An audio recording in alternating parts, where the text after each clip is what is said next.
নিৰ্বাচন বুলিলে তো যুঁজ হয়, আপোনালোকে জানে। আৰু যোৱা নিৰ্বাচনবিলাকত যুঁজি তিনিবাৰ জিকিছোঁ। গতিকে জিকাৰ মানে সম্পূৰ্ণ সাহস আছে 100%। মোৰ কৰ্মী সমৰ্থক সৰ্বসাধাৰণ ৰাইজ ওলাই আহি তেখেতসকলে আশীৰ্বাদ দিছে, সহযোগ কৰি আছে। গতিকে মোৰ উৎসাহ দ্বিগুণ বৃদ্ধি হৈছে আৰু ওপৰৱালাৰ ওপৰত পূৰা ভৰসা ৰাখিছোঁ। যোৱা নিৰ্বাচনবিলাকত যেনেকুৱা জনিয়াৰ জনগণে মোক তিনিবাৰ জিকাইছিল, এইবেলিও মন্দিয়াৰ জনগণ সন্মানীয় ভোটাৰে মোক নিশ্চিতভাৱে জিকাব, এইখিনি আশা আছে মোৰ।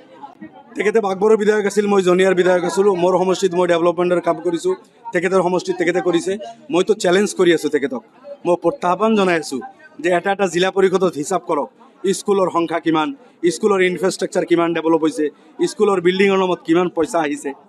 সেইখিনি আপোনাৰ সমষ্টিৰ হিচাপ ওলাওক, মোৰ সমষ্টিৰ হিচাপ ওলাওক। তেখেতৰ সমষ্টিতকৈ মোৰ সমষ্টিত বহুত বেছি হ'ব। নদী বান্ধৰ কথা, মোৰ সমষ্টিত ৱৰ্ল্ড বেংকৰ প্ৰায় 100 কোটি টকাৰ কাম হৈছে।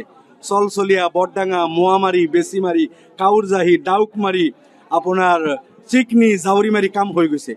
কাম 100 কোটিৰ হৈছে, আৰু 100 কোটিৰ কাম হ'ব ছেকেণ্ড ফেজত, যিখিনি আপোনাৰ বাংলিপাৰা, আপোনাৰ ডাউকমাৰী, কালামপুৰ, চান্দপুৰ, ৰচুলপুৰ, গোবিন্দপুৰ, চিকনি, জাউৰিমাৰী, এই এলেকা গোবিন্দপুৰ, এই এলেকাবিলাকত আৰু 100 কোটিৰ কাম হ'ব।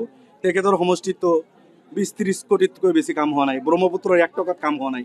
ব্ৰহ্মপুত্ৰৰ তেখেতৰ সমষ্টি যা গৈ শেষ হ'ল। কি কৰিছে তেখেতে? মানুহক জব দিয়ক না। মোৰ সমষ্টিততো নদী বান্ধৰ কাম হৈছে। তো শিক্ষাখণ্ড, নদী বান্ধৰ কথা ক'লোঁ। স্বাস্থ্য খণ্ডত মোৰ সমষ্টিত মোৰ সময়ত কলগাছিয়া চিভিল হস্পিটেল চাব, কিমান ধুনীয়া বিল্ডিং মই কৰাইছোঁ। তৰুণ গগৈ মই ইনগ্ৰেশ্যন কৰিছোঁ। আজি 40 জন ডক্টৰে কাম কৰি আছে, তাতে ডায়েলিচিছ হৈ আছে, বহুত ধৰণৰ অপাৰেশ্যন হৈ আছে, ব্লাড বেংক চেংচন হৈছে। কিমান ধুনীয়া civil hospital, PHC, CHC model চব আছে মোৰ সমষ্টিত। আৰু দৰকাৰ আছে, কিন্তু তেখেতৰ সমষ্টিতকৈ হেল্থতো মোৰ সমষ্টিৰ ইনফ্ৰাষ্ট্ৰাকচাৰ ভাল।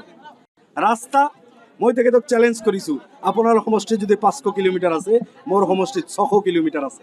কিন্তু এই চেলেঞ্জ তেখেতে প্ৰত্যাহ্বান গ্ৰহণ কৰা নাই। এনেই মিছা কথা কৈ মানুহক বিভ্ৰান্তি বেছি দিন কৰিব নোৱাৰি। গতিকে ধৰা পৰি আছে, এতিয়া ধৰা পৰি লাহে লাহে তাচপাতৰ দৰে তেখেতৰ ঘৰটো ভাঙি আছে। তেখেতৰ যিটো মন্দিয়া ব্ৰিজ 15 বছৰ হৈ বহলীকৰণ কৰিব নোৱাৰে।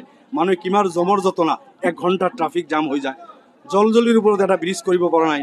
চটলাদি তাৰাকান্দিৰ কানেক্টিভিটি ব্ৰিজ কৰিব পৰা নাই। তাতে মানুহে পইচা দি পে' কৰে, পেড মানে বাঁহৰ দলং বনাই দিছে পাব্লিকে। আৰু তেখেতৰ ঘৰৰ আশে পাশে কিমান কেঁচা ৰাস্তা। বাঘবৰ সমষ্টিৰ এটা অংশ অন্তৰ্ভুক্ত হৈছে মন্দিয়াত, বৰপেটা সদৰ সমষ্টিৰ এটা অংশ অন্তৰ্ভুক্ত হৈছে। নতুন এলেকাত আৰু বেছি ভাল, সেইসকলে যথেষ্ট সঁহাৰি দি আছে। পুৰণি এলেকাটো ভালে আছে, নতুন এলেকাটো ভাল, বহুত ভাল। মোৰ সন্মুখত যিকেইজন কেণ্ডিডেট আছে, চবক মই সমান লাইনত থিয় কৰাওঁ। মই কোনোবা এজন বুলি নহয়, বিজেপি, কংগ্ৰেছ, TMC, নিৰ্দলীয় গোটেইকেইটা মোৰ সন্মুখত এটা লাইনত আছে। মই একফালে আছোঁ, মই যুঁজি আছোঁ, শক্তিশালীভাৱে যুঁজি আছোঁ। বহুত ভোটত জিকিম ইনশাআল্লাহ। খালেক দা মোতকৈ ডাঙৰ বয়সত, তেখেতে মোতকৈ আগত জনিয়াত বিধায়ক হৈছিল। এইবেলি মই তেখেতক কৈছোঁ যে আপোনাৰ অৱস্থা খুব ভাল নহয়, ভাল নহ'লে আপুনি ডাঙৰ দাদা, সৰু ভাইটিক আশীৰ্বাদ দিয়ক। মোৰ বোধেৰে তেখেতে কেইদিন পিছত মোক আশীৰ্বাদ দি ময়দান এৰিব। Thank U.